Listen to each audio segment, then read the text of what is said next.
Let's understand your outlook on the Ola Electric IPO. Day 2 subscribed fully. What is your outlook on the kind of interest that we've seen? Any take on the final subscription data? So, we are very positive on the outlook for the company.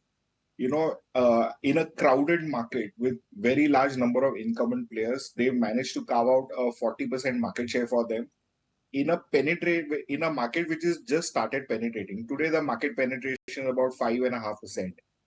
And we expect that, over the next 3 years, penetration should double, go between 9 to 10%. And even if we see that market share slip to about 30%, which is being realistic, we expect that their turnover will their volumes will double. Turnover will also obviously double, and we believe that the existing capacity that they've rolled out about 6.25 lakh vehicles per annum should be adequate. Even if they don't want to go for a capex plan to augment capacity, keeping future in mind from here. The positive side above this is the fact that they are getting into battery packs also, which will help them to have complete control on the ecosystem.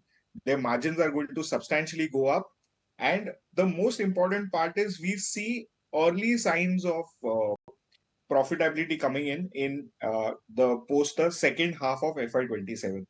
So if you put all these things together, we believe that a price target about 140 plus on the stock over the next 12 to 18 months is very reasonable, achievable, and we believe that subscribers should definitely buy into this story on IPO and immediately on listing. What about the real risk of disruption to a business? The two-wheeler space now, the existing incumbents are coming with their own line. Second, the battery business. They do have technology, but again, billions of dollars of global R&D is moving into bringing battery costs down. So what are the chances that what looks good today could actually be disrupted? So that risk is always there.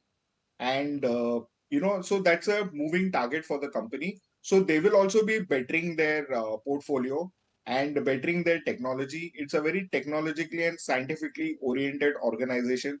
They build everything in-house. So they understand what goes into the working of the battery packs as well as the uh, Ola electric vehicle. Uh, Second thing that what we must look at is the fact that you can always if your batteries don't function or they lack performance compared to what developments happen internationally, I believe that they can always buy out batteries, which they're doing currently as of now. So to that extent, that risk gets mitigated by the fact that batteries would be easily available going ahead.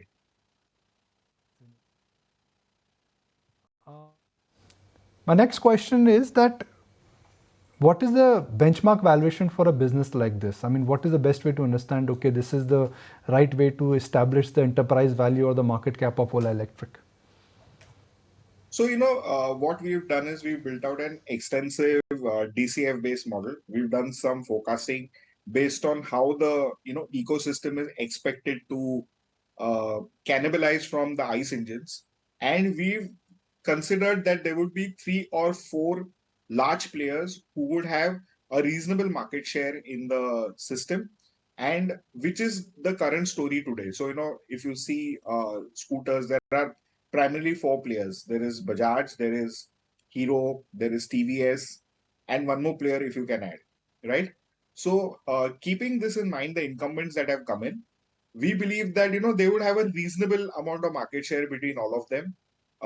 And keeping all this in mind, we believe that a price that I told you has been deciphered on the basis of our discounted cash flow model.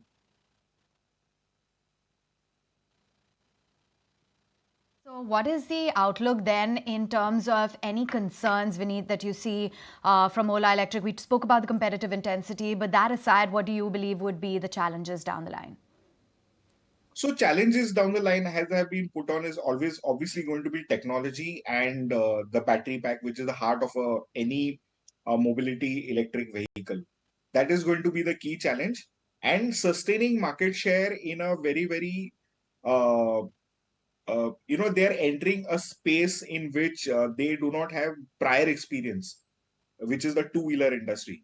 But we need to understand also that Ola came into the higher market. They've developed a massive brand for themselves. Brand recall is very strong. Their distribution network is very widely spread. They've put in place a gigafactory, so they understand the economies of scale, and they have had the foresight to not only make the vehicle but also to backward integrate into development of a battery pack. So, considering the foresight and the thought that the company has put into it, I understand that the challenges which are there stand mitigated by the actions that the company has taken. So good to have you on the show. Thank you for taking the time out and helping us understand whether to subscribe or not to the Ola IPO. And the clear answer is yes. We'll take